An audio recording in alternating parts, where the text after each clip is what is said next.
C'est par ta grâce. C'est par ta grâce. C'est par ta grâce. Adamari. C'est par ta grâce. Elevado. C'est par ta grâce. C'est par ta grâce. Elevado. Par ta grâce. Nous voulons te dire ce matin encore, ce dimanche encore, là où deux ou trois sont assemblés, assemblés en ton nom, c'est par ta grâce, c'est par ta grâce. Je suis ce que je suis par ta seule grâce. Je suis ce que je suis, c'est par ta grâce. Alors ce matin, s'il y a quelqu'un de reconnaissant, tu peux élever la voix pour dire à notre Dieu: ah, si nous sommes ce que nous sommes, ta grâce envers moi n'a pas été vaine, non. C'est une parole qu'a prononcée l'apôtre Paul, oui. C'est par ta grâce, c'est par ta grâce. Depuis le mois de janvier, février, mars, avril sont passés. Mais maintenant nous sommes en juin. C'est par ta grâce. C'est par ta grâce. Bien-aimé, élève la voix, parce que tout n'est que grâce. Le souffle de vie qu'il t'a donné, le mouvement, l'être et le faire, l'air que tu respires, l'oxygène qui est gratuit, la main tendue de Dieu manifestée dans le Fils, le Christ Jésus, et même le salut et la vie éternelle. Tu étais séparé de lui, mais il t'a rapproché. Tu étais dans les ténèbres, mais il t'a déplacé à son admirable lumière. Alors moi ce matin je veux dire, c'est par ta grâce. Oh, c'est par ta grâce, c'est par ta grâce. Oh, c'est par ta grâce, ce que mon père et ma mère n'ont pas su faire. Lorsque j'ai rencontré le Christ, il a déversé son amour dans mon cœur, répandu par le Saint-Esprit. Alors ce matin, laisse-moi te célébrer. Alors ce matin, laisse-moi t'honorer. Peu importe ce que mon voisin dira, peut-être qu'il est embarrassé par mon exubérance, mais je ne veux pas regarder à mon voisin, non. Les yeux fermés, je veux me souvenir de tes bontés et de tes compassions qui se sont multipliées. Ah mon Dieu, c'est par ta grâce. Ah, ce matin, bien-aimé, rends grâce en toutes choses. Ah, ce matin, rends grâce en toutes choses. Ah, ce matin, rends grâce en toutes choses, car c'est la volonté de Dieu en Jésus le Christ. Si l'Église est ce qu'elle est aujourd'hui, tous les programmes que nous avons, les ressources que tu mets à notre disposition, ah Seigneur, c'est par ta grâce. Les hommes et les femmes que tu as équipés, les fils et les filles de cette maison, la communion fraternelle. Ah, nous sommes reconnaissants. Ah, c'est par ta grâce. C'est par ta Ce dimanche de plus, que nous pouvons t'adorer, que nous pouvons te célébrer, que nous pouvons nous réunir librement. C'est par ta grâce, c'est par ta grâce, c'est par ta grâce. Et moi je le reconnais bien. Y a-t-il quelqu'un pour faire monter des excellentes actions de grâce? Élève la voix maintenant en esprit. Fais monter, parce que lui seul en est digne. Aradabaso karadabarabado sakata. Bradako. Les chaînes qui ont été brisées, les malédictions qui ont été arrêtées, stoppées, les chaînes de la mort, de la maladie, les enchantements, les envoûtements, les sortilèges, les limitations de ma vie ont été stoppées par ta grâce. L'œuvre de la croix, c'est par ta grâce. La croix, l'amour vertical, l'amour horizontal, c'est par ta grâce. Le voile qui a été ôté, c'est par ta grâce. Le mur de séparation qui a été abattu, c'est par ta grâce.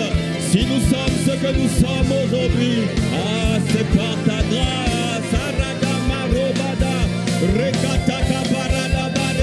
Les ténèbres ont reculé dans ma vie, c'est par ta grâce. Satan a échoué dans ma vie, c'est par ta grâce. Celui qui volait, qui dérobait, qui égorgeait, n'a pas pu me localiser, c'est par ta grâce. Tu as dit, je suis venu pour que mes brebis aient la vie et qu'elles soient dans l'abondance. C'est par ta grâce. Tu as dit, je suis le cep, vous êtes les sarments. C'est par ta grâce. Aratakabara, allons Père, merci pour l'autorité que tu nous as donnée. C'est par ta grâce. L'apôtre Paul a dit, je puis tout par Christ qui me sanctifie. C'est par ta grâce. Aradabakaro, Radamare, Savradaba, Redebe, Radaba, Redaba. L'Éternel est ma lumière et mon salut. De qui aurais-je crainte? L'Éternel est le soutien de ma vie. De qui aurais-je peur? C'est par ta grâce. Aradaba, il a dit, voici, je vous ai donné le pouvoir de marcher sur les serpents et sur les scorpions et sur toute la puissance de l'ennemi. C'est par ta grâce. C'est par ta grâce. Tu as dit, voici, je vous donne les clés du royaume. Tout ce que vous lirez là-haut dans le ciel sera lié sur la terre. Tout ce que vous allez délier dans le ciel sera délié sur la terre. C'est par ta grâce. C'est par ta grâce. Aradabaros. Ta grâce n'a pas été vaine dans ma vie. Ta grâce a parlé et ta grâce continuera de parler. Abrado, Sabrado, ta grâce continuera de parler. Oh, Ibrodo, Suromandere, Chambrandere, Barade, Rebajara Baruskata, Brandos Koreba Yandere, Radabaso Bradare. Ce matin, répands ton esprit sur nous. Ce matin, visite ton peuple. Ce matin, guéris le malade. Ce matin, renouvelle nos forces. Que celui qui était affligé, Seigneur, soit maintenant restauré. Brado Shatakaraba. Fais ton entrée dans ce lieu. Dans les cœurs, dans les vies, dans les pensées, dans nos entrailles, au plus profond de nous, dans nos cœurs disposés pour toi ce matin. Voilà pourquoi nous faisons taire tout ce qui n'est pas de toi. Tout bruit intérieur, toute voix qui n'est pas de toi se tait maintenant. Et nous voulons emmener nos pensées captives à ton obéissance. Seigneur, inspire les paroles de nos bouches ainsi que les pensées de nos cœurs. Tu connais notre incapacité. Nous ne savons même pas parler. Nous ne sommes pas dignes de nous tenir debout devant ce peuple. Mais Seigneur, nous sommes ce vase à qui tu as fait grâce, Seigneur. Voilà pourquoi nous te sommes reconnaissants. Et nous voulons diminuer, nous voulons nous abaisser afin que, Seigneur, toi seul sois vu, sois entendu, sois considéré, sois apprécié, sois admiré dans ce lieu. Honneur, louange, action de grâce, reconnaissance à toi, le témoin fidèle. Aradobo sobradaba, redodobo shabradabaro, le commencement de toute la création. Radabaros, Aradaba, Redosco, Rabados. Amen. Amen. Alléluia. Est-ce que quelqu'un peut acclamer Jésus? Alléluia. Est-ce qu'on peut rendre grâce pour nos chants? ICC Gospel Choir. J'ai dit, est-ce qu'on peut rendre grâce pour nos chants? Sinon, je vais te donner le micro et je vais t'emmener ici. Tu vas chanter pour nous. Est-ce qu'on peut rendre grâce pour nos musiciens? Waouh! Tu vois, eux, quand ils tapent sur un instrument, c'est harmonieux, il y a des notes qui sortent, il y a des symphonies qui sortent. Mais toi, si on va à la batterie, ça va... Bon, acclamons le Seigneur pour nos musiciens. Alléluia, Dieu vous bénisse.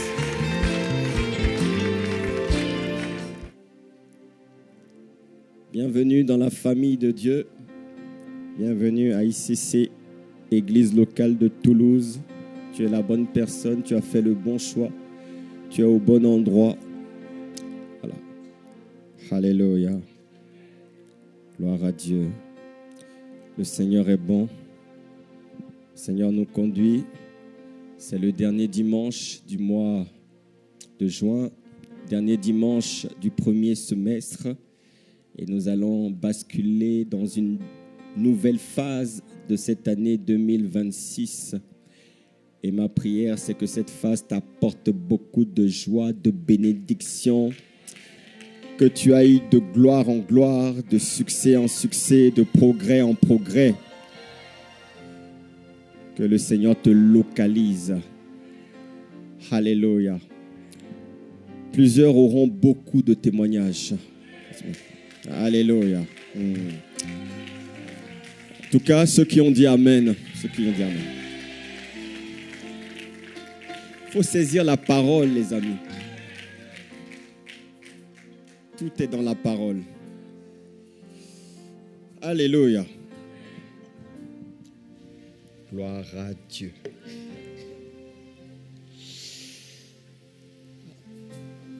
J'ai une parole pour toi cet après-midi. On m'a dit que j'ai été un peu long au premier service. Donc, je vais essayer de... Moi, j'écoute. Quand je termine, je vais là-bas humblement. Et il y a quelques personnes qui me disent « Ah, pasteur, là, attention. Tu vois, à Toulouse, on est un peu... Il y en a qui me disent « C'est trop long. » Il y en a qui me disent « Tu devrais... » Et j'écoute. Amen. On ne connaît pas tout. On n'est pas tout suffisant. Quand on me dit « Ne dis pas », je ne dis pas. Bon, des fois, ça sort quand même, excusez-moi. Ok, le titre de mon message, c'est « Tu attends beaucoup de Dieu, mais qu'es-tu prêt à lui donner ?»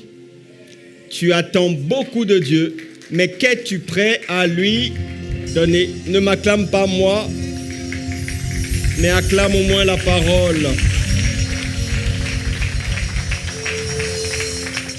Dans notre marche avec Dieu, dans notre marche avec le Seigneur, il y a ce que Dieu fait pour nous, il y a ce que nous attendons de Dieu, il y a ce que nous demandons à Dieu, mais il y a surtout aussi ce que nous sommes prêts à faire pour Dieu, ce que nous-mêmes nous faisons pour Dieu. Quelqu'un me dit Amen. Donc les enfants de Dieu, les chrétiens, ont souvent beaucoup d'attentes envers le ciel, envers le trône de Dieu. Et vraiment, vous seriez surpris si on arrive là à sortir de la tête, de l'esprit de chacun, la raison pour laquelle tu es là ce matin, ce que tu attends de Dieu. Si on pouvait sortir ça là de ta tête, de ton esprit, mettre ça et afficher ça sur l'écran, vous seriez beaucoup surpris. Pourquoi ? Parce qu'on n'attend pas tous les mêmes choses. Chacun attend quelque chose. Il y en a qui attendent de Dieu la protection divine. Ils veulent que Dieu soit leur rempart, leur bouclier, leur protection. Donc, ils ont fait de Dieu le Dieu qui protège, le Dieu protecteur. Ils veulent que Dieu les préserve contre les esprits méchants, contre les démons, que Dieu les garde du mal et du malin, que Dieu intervienne puissamment dans les épreuves de la vie, que Dieu les secourt lorsqu'ils sont en danger. Il y en a d'autres qui voient Dieu comme le pourvoyeur. Donc, le Dieu qui donne la provision, le Dieu qui donne le travail, le Dieu qui donne de l'argent, des finances, le Dieu du mariage, le Dieu de la fécondité, de la réussite, du succès, le Dieu de la position, le Dieu de l'ambition, le Dieu de bénédiction. Voilà, il y en a quand ils viennent ici, ah Dieu bénis-moi, Dieu ouvre les portes qui étaient fermées. Oh Dieu, fais tomber la pluie et arrose-moi. Ah oui, ils s'attendent au Dieu des miracles. Accomplis ton miracle. Ah oui, ça, ils aiment bien. Et puis il y en a d'autres qui veulent le Dieu qui donne la direction. Seigneur, montre-moi tes voies. Qu'est-ce que tu attends de moi? Quelle est ma destinée? Quel est le couloir de ma vie? Aide-moi à faire les bons choix. Sois mon guide, cette lampe à mes pieds, cette lumière sur mon sentier. Et puis il y en a d'autres qui veulent l'attention et l'affection, l'acceptation de Dieu. Ils veulent se sentir aimés par Dieu. Ils veulent être pardonnés par Dieu. Ils veulent se sentir accueillis et non rejetés avec Dieu. Parce qu'ils savent que avec lui, rien ne dépend des performances, mais tout n'est que grâce. Moi, j'aime tellement le message de la grâce. Oh, les amis. Waouh. Le Dieu de tout, sauf du mérite. Ah là là là là. J'aime tellement. Alors, demande à ton voisin, toi, tu cherches quoi? Demande à ton voisin, mais tu cherches quoi? Toi, tu cherches quoi? Demande à ton voisin. Donc, tu as un voisin qui est là, qui ne te calcule pas, c'est pas grave. Demande à l'autre voisin. Tant pis pour lui. Tout le monde ne vient pas à l'église pour la même raison. Chacun cherche quelque chose. Chacun se cherche. C'est vrai ou pas? On se cherche, les amis. Moi aussi, je me cherche, les amis. Je me suis trouvé un peu, mais je continue de me chercher. Ah oui, les amis. Ah non, moi, j'y suis pas. Hein. Ah non, j'y suis pas. Il y a plus à faire, il y a plus grand. Donc, c'est ça. Qu'est-ce que Dieu peut me donner? Quel est mon intérêt dans cette affaire? Quel est mon intérêt dans ce business, entre guillemets? Qu'est-ce que moi j'y gagne? Bien-aimé, j'aimerais te dire que tu y gagnes déjà la meilleure des choses. La chose la plus importante, c'est ton salut et la vie éternelle. C'est quand même pas petit, quoi. Qu'est-ce que Dieu peut me donner? Cette question nous préoccupe beaucoup plus que celle de se demander qu'est-ce que moi je peux donner à Dieu? Qu'est-ce que moi je peux faire pour Dieu? Qu'est-ce que moi je peux lui offrir, bien-aimé?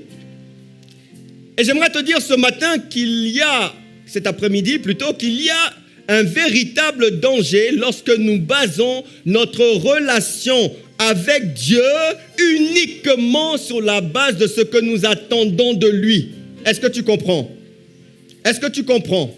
Il y a un danger lorsque tu bases ta relation avec Dieu sur ce que tu attends de lui. Pourquoi? Parce que Dieu devient un moyen d'obtenir quelque chose.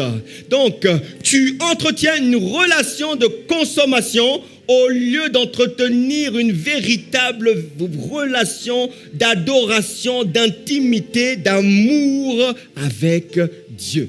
Tu veux recevoir de Dieu, mais la question qui t'est posée, bien-aimé, ce matin, qu'est-ce que tu es prêt à faire pour Dieu? Et nous sortons des 21 jours de jeûne et de prière. C'est un rendez-vous majeur, essentiel dans la saison spirituelle ICC. Chaque année est une saison spirituelle. Et nous avons ces 21 jours à la moitié de l'année. Et je vous ai dit, le jeûne, on ne jeûne pas, bien-aimé, pour le mariage. Moi, je ne crois pas en ça. Après, on ne jeûne pas pour le travail. C'est trop réducteur. On ne jeûne pas pour ça. On ne jeûne pas. Seigneur, donne-moi un appartement. On ne jeûne pas. On jeûne pour chercher Dieu. On jeûne pour dire, Seigneur, je veux toi et plus de toi. Je veux ta présence. Je veux te connaître davantage. Je désire ton intimité. Je veux ta ressemblance. Je veux que ton image soit gravée en moi. Je veux ton éclat sur moi. Je veux ta brillance sur moi. On jeûne parce qu'on a soif. On est à la quête, à la recherche de Dieu. On veut plus de lui. Et pendant les 21 jours, c'est vrai qu'il y a des soirs, j'étais vraiment triste parce que normalement, ce genre de programme révèle les hommes et les femmes assoiffés de Dieu. Là, tu ne viens pas pour un pasteur, tu ne viens pas tu viens pour chercher Dieu. Et on était aussi peu nombreux. J'ai dit, Seigneur, mais ici, là, il y a aussi peu d'assoiffés. Mais le Seigneur il m'a consolé, il m'a dit, ne te plains pas, ne te plains pas. Il m'a dit, ne te plains pas, ce n'est pas grave. Beaucoup ne sont pas venus. Ils ne sont pas venus ni en présentiel. 21 jours, tu n'as même pas pris un jour, 1 heure pour venir, mon ami. Pour venir te connecter à la grâce sur ce programme. Se préparer à briller. Il y a beaucoup de choses derrière le mot briller. Et briller, en fait, c'est manifester ta véritable nature. Le Seigneur dit que tu es la lumière du monde.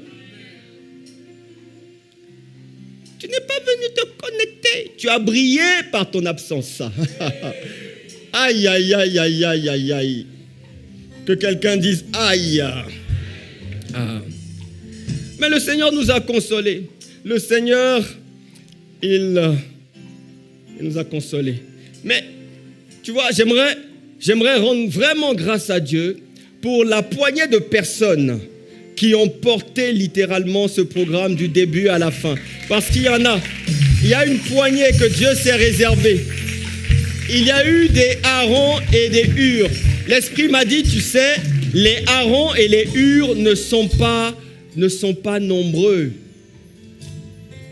Sont pas nombreux. Les Aaron et les Hur représentent les hommes consacrés. Ça tombe bien, nous avons parlé de la consécration. On a dit que la consécration consistait à se mettre volontairement à part pour Dieu, à renoncer à soi-même, à renoncer à vivre pour toi afin de faire son plaisir et de vivre pour lui et d'accomplir sa volonté. Aaron et Hur, c'est ce genre d'homme. Et je prie que Dieu donne, que Dieu suscite dans cette église des Aaron et des Hur, des hommes et des femmes consacrés, des hommes et des femmes dédiés qui lui sont dédiés. Dis-moi amen. Il m'a dit non, c'est pas grave. Par contre, il faut que Moïse lève les mains. Il faut que Moïse monte sur la colline, lève les mains. Et parce que si Moïse ne lève pas les mains, alors c'est la catastrophe. Moïse, ce sont les responsables. Moïse, ce sont les piliers de l'église. Moïse, c'est le pasteur, le collège pastoral. Si eux ne portent pas ce genre de programme, alors c'est la catastrophe. Tu vois? Donc, le Seigneur m'a dit, bénis Dieu, ne te plains pas.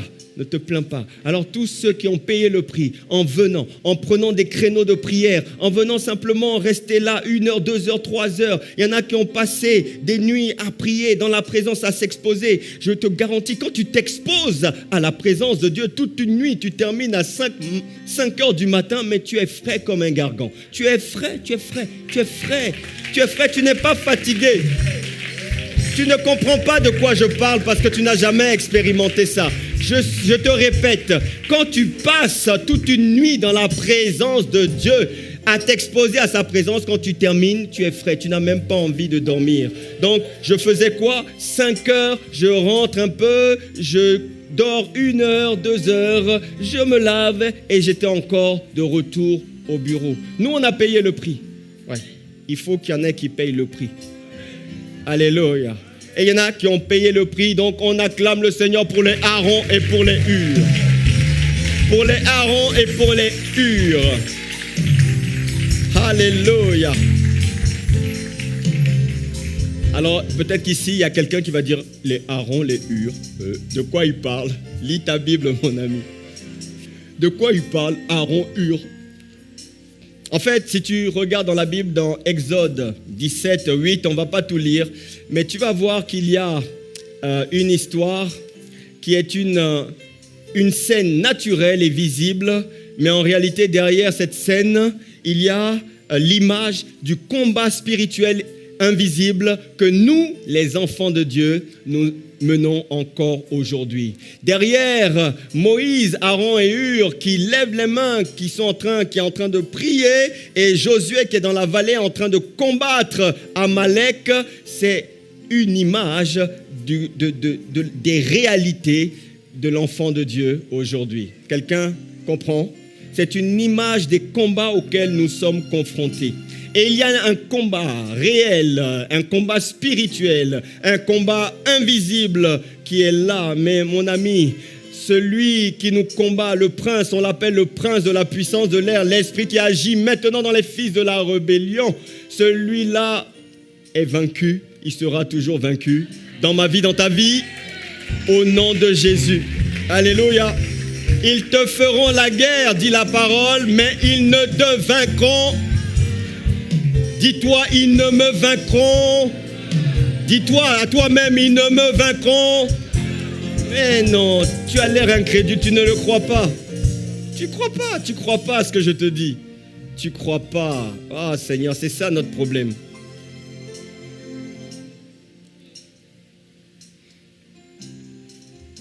Est-ce qu'il y a des Aaron et des Hur ici?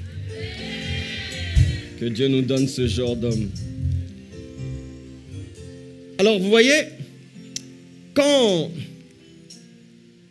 on est de nouveau, quand nous avons reçu Jésus-Christ, quand nous avons confessé qu'il est le Fils de Dieu, mort, mais surtout ressuscité, nous sommes devenus enfants de Dieu. Vrai ou pas vrai? Nous sommes devenus une nouvelle créature. Et Dieu ne nous a pas rapatriés au ciel. Il t'a laissé sur la terre. Ça veut dire qu'il a un programme pour toi. Il y a un projet. Il y a quelque chose que tu dois faire sur la terre. Et dans son livre, La guerre des étoiles, qui connaît ce livre?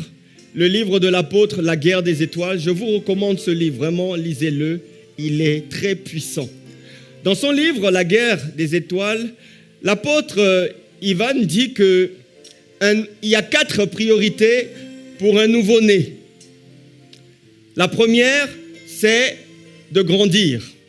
Et il grandit par la nourriture qu'il prend. La deuxième, c'est de se développer physiquement. Et il se développe au travers de l'exercice physique. Voilà pourquoi c'est toujours bon d'inscrire les enfants qui fassent du sport. Mettez-les au judo. Et il faut mettre nos enfants au sport de combat, qui sachent se défendre. Comme ça, quand quelqu'un vient les embêter, il le prend, il le retourne, il le maîtrise et lui dit « Ça va mieux? Tu te calmes? Tu t'es calmé? Ok. » Voilà. Moi, je ne veux pas que mon enfant rentre. Oh, on va taper. Mettez-les au sport de combat. Combat spirituel, combat naturel. Il y en a qui ne sont pas d'accord avec moi. Hein? Ok. Laisse ton enfant se faire cogner, tabasser. Mettez-les au sport. Troisièmement, il doit mûrir. Amen. Devenir fort, mûrir. Et quand on écoute quelqu'un, quand on observe l'attitude de quelqu'un, on peut quand même discerner s'il y a un peu de maturité dans la personne.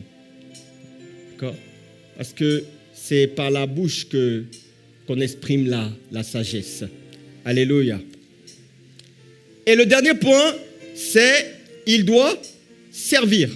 Il doit travailler. Il doit servir son pays. Et par son travail, par le rendement de son travail, un homme va toujours contribuer à l'essor économique. Il va participer à la dynamique économique, sociale, parce qu'il va contribuer, il va payer des cotisations, il va payer des impôts, etc. Et dans une nation, plus il y a de travailleurs actifs, plus la nation est forte. Donc, ce qui est réel, ce qui est vrai sur le plan naturel, vous devez savoir, est donc aussi vrai sur le plan spirituel. Le but ultime d'un enfant de Dieu, c'est également de servir Dieu, de travailler pour Dieu. Et toi et moi, nous ne devons pas simplement grandir, se développer, mûrir, nous devons aussi le servir, se rendre utile pour faire avancer pleinement le royaume de Dieu sur la terre. Est-ce que tu peux acclamer le Seigneur pour ce magnifique programme? Et c'est ce que Jésus a dit dans Jean 5, 17. Il dit, mais Jésus leur dit, mon Père travaille jusqu'à maintenant et moi je travaille sans relâche. Un enfant de Dieu ne connaît pas la retraite. On travaille pour Dieu jusqu'au bout. Quand vous voyez le PK, Papa Karambiri, c'est tout simplement impressionnant. Là, il a fait une tournée d'évangélisation dans le pays, au Burkina. C'est tout simplement impressionnant. Alléluia. Que Dieu te donne, que Dieu nous donne la même longévité, la même santé, le même feu. Jusqu'au bout, nous allons continuer de courir, combattre le bon combat, achever la course, garder la foi.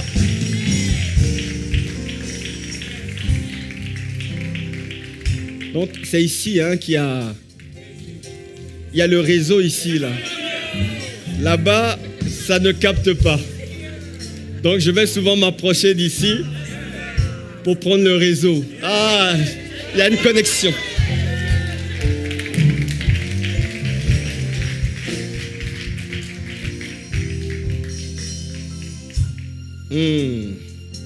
Alléluia. La Bible dit dans 1 Corinthiens 15, 58, « Ainsi, mes frères bien-aimés, soyez fermes, inébranlables, travaillant de mieux en mieux à l'œuvre du Seigneur, sachant que votre travail ne sera pas vain dans le Seigneur. » Waouh! Donc, travailler de mieux en mieux, ça parle ici d'une progression. Si tu es chantre, chante de mieux en mieux. Chante avec l'onction. Si tu es musicien, joue de mieux en mieux. On doit avoir une progression. Et bien aimé, mon point est de nous dire, nous devons changer notre système de pensée. Tu veux que Dieu fasse beaucoup de choses pour toi, alors il faut maintenant que toi aussi, tu te poses, tu te demandes la question de ce que toi tu vas faire pour lui. Qu'est-ce que toi tu fais pour lui? Comment tu te disposes pour lui? Qu'est-ce que tu lui donnes? Qu'est-ce que tu es prêt à sacrifier? Quelle place as-tu donné à Dieu dans ton cœur? Combien de jours de jeûne? Combien d'heures de prière as-tu consacré pendant ces 21 jours?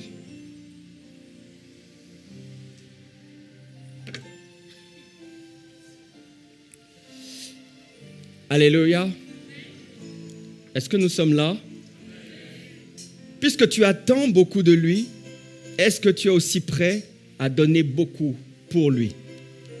Et c'est ça le problème. C'est là le problème. Et le Seigneur m'a dit que la majorité ne sont pas vraiment prêts à donner beaucoup. Ils ne sont pas prêts. Très peu le sont. Alors, en regardant ma Bible, j'ai découvert encore une nouvelle caractéristique parce que je n'ai jamais compris pourquoi Dieu, j'essaie de comprendre pourquoi Dieu a appelé David l'homme selon son cœur. Et c'est vrai que quand je lis la Bible, je découvre des choses qui me confirment vraiment que David était l'homme selon le cœur de Dieu. Alors j'ai découvert une chose, c'est que David était prêt à tout donner pour Dieu. Il avait un cœur entier, prêt à tout donner. Quand vous lisez dans le livre de 1 Chronique au chapitre 21, on voit une histoire. Vous savez, c'est le contexte du dénombrement. David n'a pas obéi, il a fait le dénombrement du peuple et Dieu était fâché. Et il a envoyé Gad, pas le berger d'Alès, mais il a envoyé Gad, le voyant de David. Vous savez, David avait un voyant qui s'appelait, il y avait Nathan, mais il y avait Gad. Gad, c'était un voyant. Et Dieu s'apprêtait à frapper le peuple. Mais comme Dieu aimait David, Dieu lui a donné 3 possibilités. Il a dit, voilà le menu, choisis. 3 ans de famine, 3 mois où tu seras livré à tes ennemis, ou 3 jours où je frapperai avec l'épée et la peste. Bon, ça c'est, je vais frapper le peuple. Qu'est-ce que tu choisis? Et David est malheureux. Et David dit, non Seigneur, pas le peuple, c'est de ma faute, c'est moi, ne touche pas le peuple. Mais comme David connaissait vraiment le cœur de Dieu, il savait que Dieu fonctionne avec des protocoles, avec des prérogatives, avec des marques d'honneur auxquelles il est sensible, qui le touchent et qui peuvent le faire infléchir. Alors David cherche.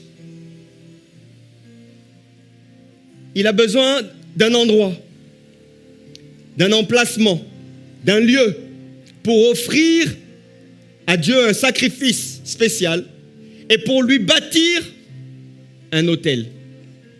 Et David trouve cet endroit, ça se passe dans 1 Chronique 21. Mais le propriétaire de cet endroit, qui s'appelle Ornan, il voit David et il est très généreux. Il dit à David, je t'offre cet endroit, je te l'offre gratuitement. Et en bonus même, je t'offre les bœufs, les chars et le froment, tout ce qui est dessus. Allez, prends le package, c'est pour toi. Je suis sûr que la plupart d'entre nous, ici, si on te dit, hey, petit, viens, je te donne, 5 hectares, 10 hectares, c'est pour toi. En plus, dessus, il y a ça, telle machine, tu vas dire, hey, la gloire de Dieu est descendue. Le Seigneur m'a visité et on prend tout. Mais David a dit non. David a dit non, David a refusé. 1 Chronique 21, 24.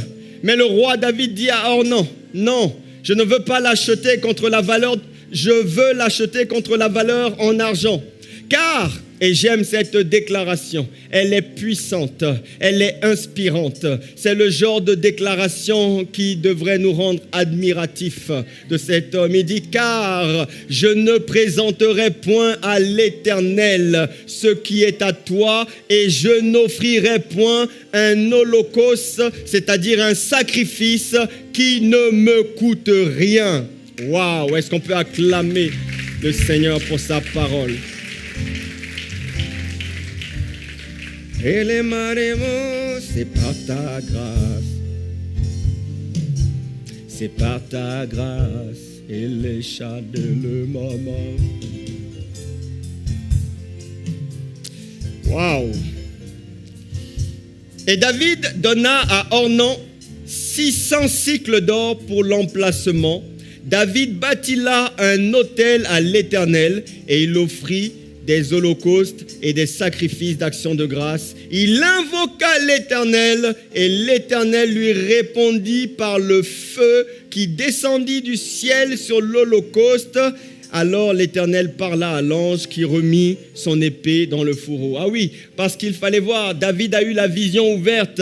L'ange de l'Éternel était prêt et l'ange avait sorti l'épée. Ça veut dire qu'il était prêt à faire un carnage. Et quand David a offert le sacrifice, Dieu a agréé, Dieu a aimé le cœur de David. Dieu a apprécié et Dieu a dit à l'ange, prends ton épée, range dans le fourreau. Oh.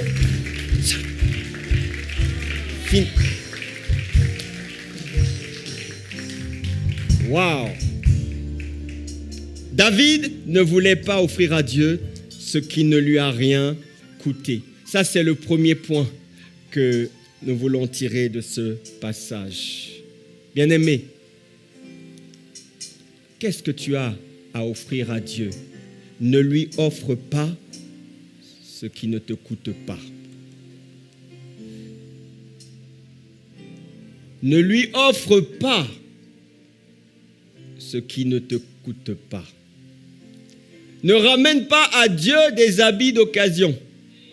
Ne ramène pas à Dieu des objets de seconde main, comme les hommes le font parfois. Nous, les pasteurs, on reçoit parfois des cadeaux bizarres. Je ne vais pas... Un jour, j'ai reçu une cravate. Je vous assure. Non, mais je vous assure.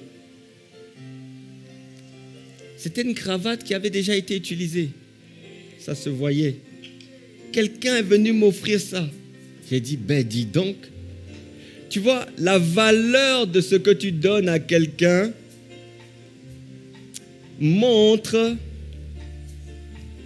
la considération que tu as pour cette personne. Tu vois. Une cravate déjà utilisée. Oh Seigneur, miséricorde. Je n'ai rien dit. J'ai dit, ah ok. J'ai déposé ça quelque part. N'offre pas à Dieu ce qui ne t'a pas coûté. Tu vois, ce n'est pas la même chose de recevoir un cadeau et d'aller donner ce cadeau à quelqu'un. Parfois, ça vous est déjà arrivé de recevoir un cadeau, c'est un parfum que tu as déjà, c'est quelque chose dont tu n'as pas forcément besoin, que tu as déjà. Et tu prends ce cadeau, tu attends une occasion et puis tu vas l'offrir à quelqu'un. Ce n'est pas la même chose. Ça ne t'a pas coûté la même chose. C'est vrai ou c'est pas vrai? Parce qu'il y a des cadeaux, quand tu les fais, tu le ressens. Tu sens qu'il y a quelque chose qui t'a quitté. Comme Jésus a dit, il y a une force qui m'a quitté. Tu vois? Il y a quelque chose qui a quitté ton compte en banque. Tu vois? Mais quand c'est un cadeau que tu as reçu, ce n'est pas pareil. Et ça, c'était le cœur de David. Il aurait pu prendre tranquillement cet emplacement pour offrir son sacrifice et dresser son autel. Mais il a dit non, non, non, non. Je vais payer et je vais payer le prix fort, bien-aimé. Ça, c'est son cœur. Qu'en est-il de ton cœur? Qu'en est-il, bien-aimé?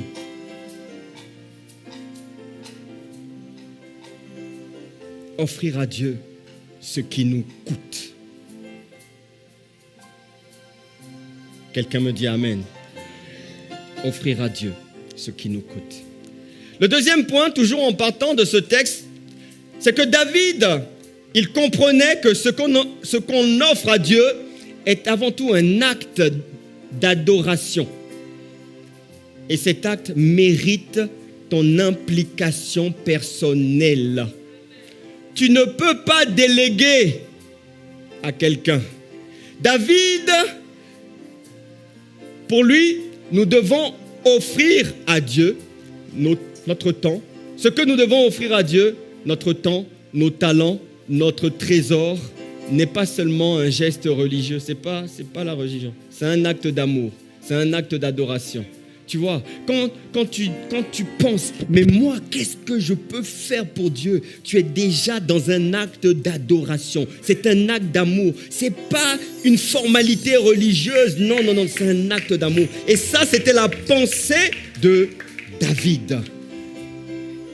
Je veux lui exprimer ma gratitude, mon amour. Pas au travers d'un sacrifice gratuit. Et tu vois, le véritable amour pour Dieu exige une implication de soi, un don de soi. Ton pasteur ne peut pas faire pour toi. Pendant les 21 jours, il y a quelqu'un qui s'est dit, c'est pas grave, les responsables vont prier, le pasteur va prier. Moi, j'ai prié, j'ai fait ma part par la grâce de Dieu. Mais toi, tu as manqué quelque chose. Parce qu'on ne peut pas déléguer. Tu dois t'engager personnellement. David a dit ceci, le psaume 116, 12. « Que rendrai-je à l'Éternel pour tous ses bienfaits envers moi ?» Et je te garantis que si tu prends le temps de réfléchir, ces bienfaits, tu vas les compter. Le nombre en est grand. Tu vas les compter. En retour, qu'est-ce que je rendrai à l'Éternel? David, c'était un homme qui connaissait les marques d'honneur auxquelles Dieu était sensible. Je prie que toi et moi, nous soyons aussi sensibles aux marques d'honneur, que nous soyons des hommes et des femmes qui honorent Dieu, qui l'honorent par la présence. La présence, ce n'est pas la même chose que l'absence. Non. Quand tu n'es pas présent au travail, tu sais très bien ce qui va se passer. Mais à l'église, tu sais qu'on ne regardera pas tes heures. Tu sais qu'il n'y a pas de rémunération à enlever. Alors tu crois qu'avec Dieu, on peut tout. Non, on ne peut pas tout. On ne peut pas tout. Dieu est un Dieu de protocole. Il est un Dieu de protocole. Il est un Dieu qui aime les marques d'honneur. Alléluia. Et David connaissait cela. Le troisième point, c'est que David avait une grande conscience de la valeur de Dieu. Tu vois, grande conscience. Voilà pourquoi il ne pouvait qu'offrir quelque chose de très grande valeur. Il était prêt à sacrifier. Il ne voulait pas donner à Dieu quelque chose qui ne représentait aucun effort, aucun renoncement, aucun prix. Dieu mérite le meilleur. Est-ce que tu es là ce matin? Bien-aimé, fais comme ça à ton voisin. Parce que j'ai vu un voisin en train de cligner des yeux. Je l'ai vu cligner des yeux, je t'ai vu. Je t'ai vu. Alléluia. Je suis en train de terminer. Quatrième point. David ne voulait pas profiter de la grâce de quelqu'un d'autre pour accomplir son devoir envers Dieu. Ornan était prêt à tout lui laisser. Elle a dit non. Si je fais ça, c'est Ornan qui va bénéficier de la grâce. Vous comprenez? Il a dit qui est fou? Non. Qui est fou? C'est pourquoi quand il y a des occasions de planter, de semer dans la bonne terre, sème pour toi, bien-aimé. Il a compris, il a dit non, je ne vais pas laisser, je ne vais pas prendre ça gratuitement, sinon la grâce va localiser. Or, non. Donc, je vais assumer ma responsabilité spirituelle et je vais payer le prix. Bien-aimé, es-tu prêt à payer un prix désormais pour Dieu?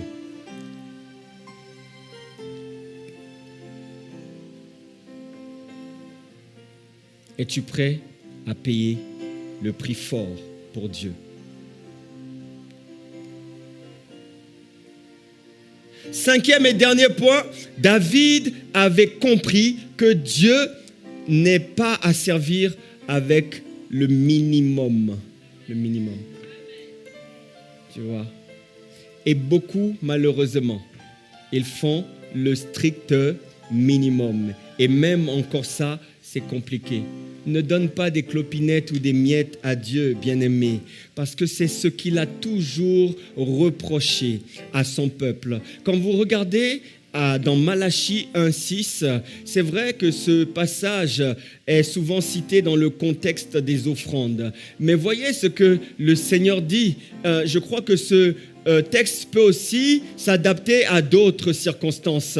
La Bible dit: un fils honore son père et un serviteur son maître. Si je suis père, où est l'honneur qui m'est dû? Si je suis maître, où est la crainte qu'on a de moi, dit l'Éternel des armées, à vous, sacrificateurs qui méprisez mon nom.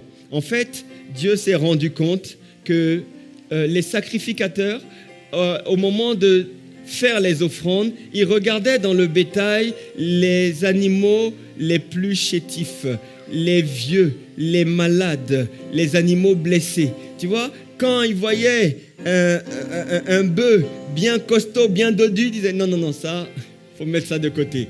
Puis, il y a un animal boiteux là-bas, il y a un animal avec un seul œil, prenez-lui. Et c'est ce qu'ils offraient à Dieu. Et Dieu dit: mais où est l'honneur? Bien-aimé, parfois, ton attitude, ton service ressemble au sacrificateur qui va chercher un animal blessé. Tu n'honores pas Dieu. Ça n'honore pas Dieu. Ça n'honore pas Dieu.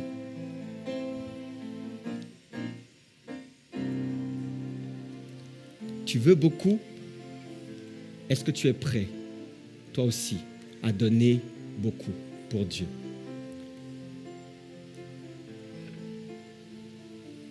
Bien-aimés, que Dieu nous fasse grâce. Attention à ne pas être comme Marie, comme Marthe, à ne pas inverser l'ordre des priorités. Pendant que Marie était au pied, Marie s'est offerte à sa présence. Elle s'est rendue disponible. Elle s'est exposée. Marthe était agitée par les priorités terrestres. Elle était accaparée au point de reléguer Dieu à la dernière position. Ne soyons pas comme Marthe, le syndrome de Marthe, et ne soyons pas non plus comme l'église de Laodicée, bien-aimée. L'ange a reproché à cette église d'apparence, elle avait l'air bien, d'apparence. Les chaises étaient bien, les lumières étaient bien, les gens dansaient, les gens étaient bien. Mais l'ange avait des reproches à lui faire. Ce que je te reproche, c'est que tu n'es ni chaud, tu n'es ni froid, ni bouillant. Tu n'es ni froid. Ça veut dire que tu n'es pas complètement désengagé, mais tu n'es pas complètement engagé. Tu n'es ni froid, ni chaud. Mais si tu es tiède, le Seigneur dit: je te vomirai. Nous voulons beaucoup, mais nous ne sommes pas prêts à donner beaucoup avec Dieu. Il faut que ça change à partir de maintenant. Que Dieu puisse nous donner le même cœur que David, l'homme selon le cœur de Dieu. Je prie que tu sois appelé, que Dieu te voie comme l'homme selon son cœur, comme la femme selon son cœur. Parce que désormais, au lieu d'attendre de Dieu, au lieu de demander ce que Dieu va te donner, au lieu de voir ce que Dieu peut faire, va faire, tu vas demander à Dieu: qu'est-ce que je peux faire pour toi? Qu'est-ce que je peux faire pour toi? Cette question doit presser ton cœur chaque jour. Qu'est-ce que je peux donner pour toi, Seigneur? Qu'est-ce que je peux faire pour toi? C'est la plus belle marque d'amour envers le Seigneur. Au nom de Jésus, Amen.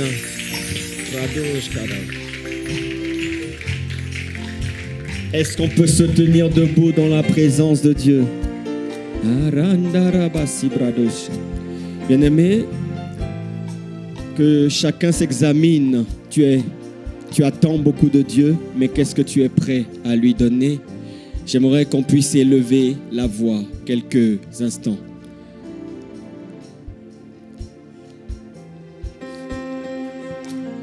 On attend de lui la protection. On attend de lui parfois la provision. On attend souvent de lui la direction. On attend de lui l'attention, l'affection. Mais toi, qu'es-tu prêt à donner à Dieu? Qu'es-tu prêt à lui donner? La Bible dit, fais de l'Éternel tes délices. Fais d'abord de l'Éternel tes délices. Fais d'abord de lui ta priorité. Ne regarde plus ce qu'il peut te donner. Mais toi, demande-lui, qu'est-ce que tu peux lui offrir? Élève la voix quelques instants. À la lumière de cette parole, à la lumière de cette parole, y a-t-il quelqu'un qui veut faire une alliance avec Dieu? Élève la voix maintenant, bradash. Arados kara. Aradababos.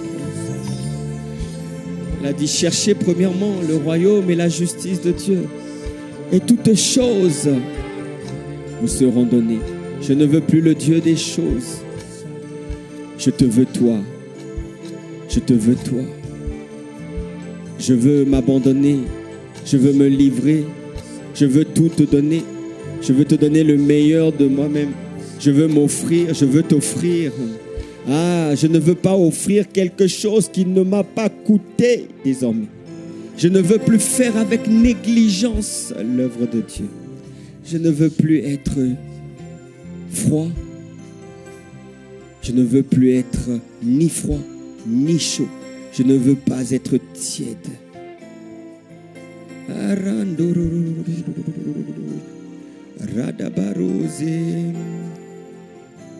Je me livre totalement.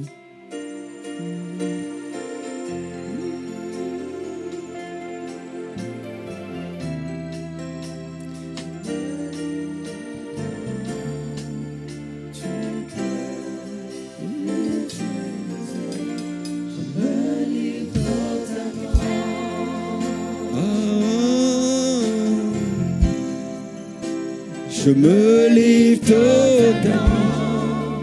Tu peux m'utiliser. Je me livre totalement.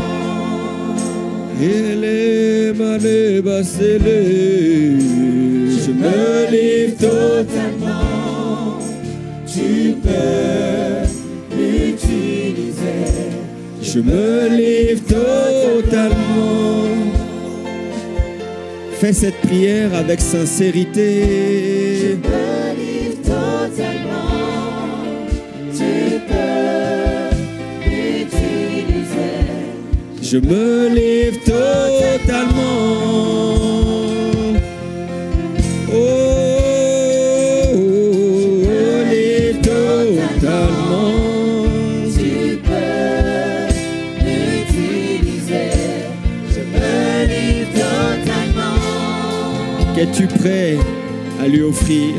Qu'es-tu prêt à faire pour lui désormais? Je me livre totalement. Oh, tu peux m'utiliser.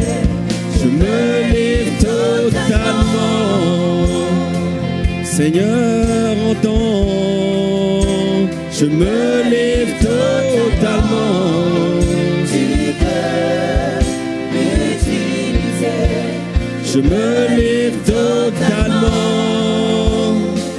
Ah, il veut des hommes et des femmes consacrés. Arados, abrados. Tu peux m'utiliser. Je le livre totalement. Oh, je veux m'offrir à toi, Seigneur. Je veux me donner. Je veux te donner. Aradabaro. je me livre, je te livre mes talents, je te livre mes trésors, je te livre mon temps, je te livre ma vie.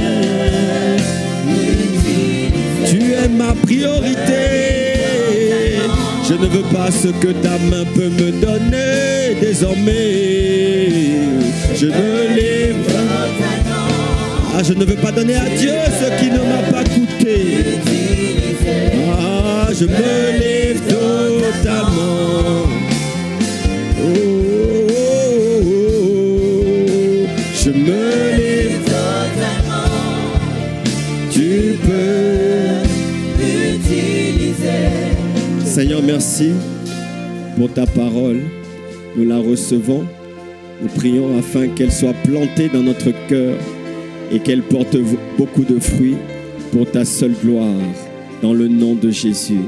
Avant de passer le micro, j'aimerais donner ici, ce matin, cet après-midi, j'aimerais donner la possibilité, j'aimerais donner l'opportunité à quelqu'un de se réconcilier avec Dieu. J'aimerais donner la possibilité avec quelqu'un simplement d'accepter le Seigneur. Si tu ne l'as jamais fait, si tu n'as pas encore reçu Jésus comme ton Seigneur et comme ton Sauveur, ce matin, je veux faire cet appel pour toi. Ça s'adresse peut-être à quelqu'un ici dans cette salle. C'est juste une prière d'engagement. Le Seigneur vient, frappe à la porte de ton cœur. Il le fait de différentes manières, dans différentes occasions. Il dit, voici, je me tiens à la porte et je frappe. Si quelqu'un entend ma voix et qu'il ouvre cette porte, alors j'entrerai, je souperai avec lui et lui avec moi. Est-ce que ce matin, tu as envie de te mettre à cette table et de partager ce repas avec le Seigneur? Il veut changer ta vie. Il veut réécrire l'histoire de ta vie. Si tu n'as pas encore connu Jésus, bien-aimé, n'attends pas demain. N'attends pas demain, parce que tu ne sais pas de quoi demain sera fait. Saisis sa main cet après-midi. Saisis cette occasion. Alors nous sommes tous la tête baissée. Et si quelqu'un veut accepter Jésus cet après-midi, là où tu es discrètement, lève ta main. Là où tu es, lève ta main et nous allons prier ensemble. Je vois une main, je vois deux mains, je vois trois mains se lever. Trois mains. Est-ce qu'on peut acclamer le Seigneur? Trois mains. Trois mains qui veulent répondre à Jésus ce matin, qui veulent recevoir Jésus. Est-ce qu'il y a quelqu'un encore qui veut donner sa vie à Jésus ce matin? Ne regarde ni à gauche ni à droite, ne regarde pas devant toi, parce que le salut est une affaire personnelle. Et Jésus a dit que celui qui n'a pas eu honte de moi devant les hommes, je n'aurai pas honte de lui dans le ciel. Alléluia. Y a-t-il encore quelqu'un qui veut recevoir Jésus? Alors, waouh, je vois une quatrième main. Oh Seigneur, merci. Une quatrième main. Waouh.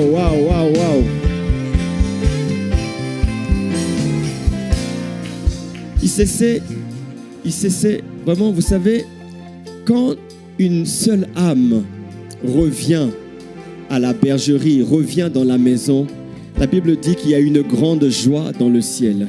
Il y a une fête dans le ciel. Prenons l'habitude vraiment de rendre grâce, d'acclamer le Seigneur lorsqu'une seule âme. Il y en a 4 ce matin. 4. Est-ce qu'on peut acclamer Jésus? Alléluia. Alors, chers amis, je suis joyeux, je suis content. Pourquoi? Parce que le ciel est content. Tu vois, c'est comme l'histoire du fils prodigue. Il revient à la maison. Il revient. Et lorsqu'il revient, le père ne le juge pas. Le père ne lui fait pas de reproches. Le père l'accueille. Le père se réjouit. Et c'est exactement la même chose ce matin pour vous. J'aimerais vous demander un autre effort. Vous avez levé la main. Je vais vous demander de vous avancer. Avancez-vous devant. Avancez-vous devant. Avancez-vous. On va prier. On va prier ensemble. Waouh, waouh, waouh. Avancez-vous devant. Avancez-vous. Le salut est pour toi ce matin. Le salut est dans ta maison. Jésus t'a localisé. C'est une nouvelle vie qui commence pour vous. Tu vois, la nouvelle naissance est réelle. Lorsque tu dis oui à Jésus, il vient en toi. Tu vois, tu es comme une maison dans laquelle quelqu'un vient s'installer. Il vient avec des bagages et il occupe la pièce que tu lui donnes. Jésus vient dans ta vie par le Saint-Esprit. Au moment où nous allons faire cette prière, c'est cette réalité spirituelle qui va s'accomplir. Amen. Et puis, tu lui donnes une pièce de ta maison. Si tu veux qu'il reste dans la cave, il restera dans la cave. Si tu veux qu'il occupe le couloir, il va occuper le couloir. Mais si tu lui demandes aussi, viens et sens-toi libre de circuler et d'occuper toutes les pièces de cette maison, alors il viendra pour te remplir complètement. C'est ça le Saint-Esprit. Il te remplit et il te conduit. Alléluia. Voilà. C'est la plus belle décision de ta vie. Je peux le dire. J'en suis sûr, certain. Oui. C'est même plus beau que le jour où tu diras oui devant monsieur le maire ou devant le pasteur quand tu vas te marier. Oui. Ça vient en deuxième position. Mais la plus belle décision, c'est de dire oui à Jésus. Celui avec qui tu vas passer ton éternité. Amen. Alors vous allez répéter après moi cette simple prière. Ça s'appelle la prière du salut. Vous allez répéter après moi et à la fin de cette prière, vous serez enfant de Dieu, nouvelle création avec le Saint-Esprit qui habite en vous. Alléluia. Seigneur Jésus, ce matin, j'ai entendu ta parole et j'accepte de répondre à ton appel.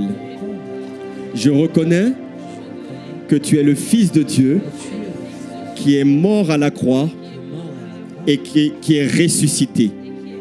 Tu as manifesté l'amour parce que tu as été envoyé par le Père pour me donner ta vie et pour verser ton sang. Je crois en toi. Change-moi, transforme-moi, réécris l'histoire de ma vie. Je veux désormais marcher dans tes voies, dans l'obéissance à ta parole. Au nom puissant de Jésus, je veux m'offrir pleinement à toi, sans attendre ce que tu peux me donner. Seigneur, prends tout de moi. À toi soit la gloire.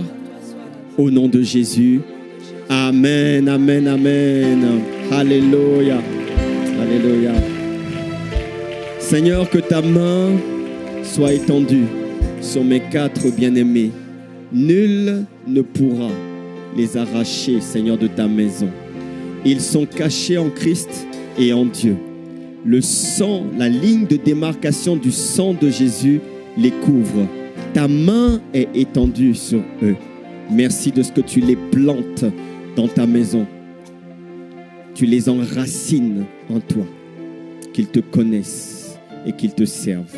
Il en sera ainsi et pas autrement. La parole a été envoyée.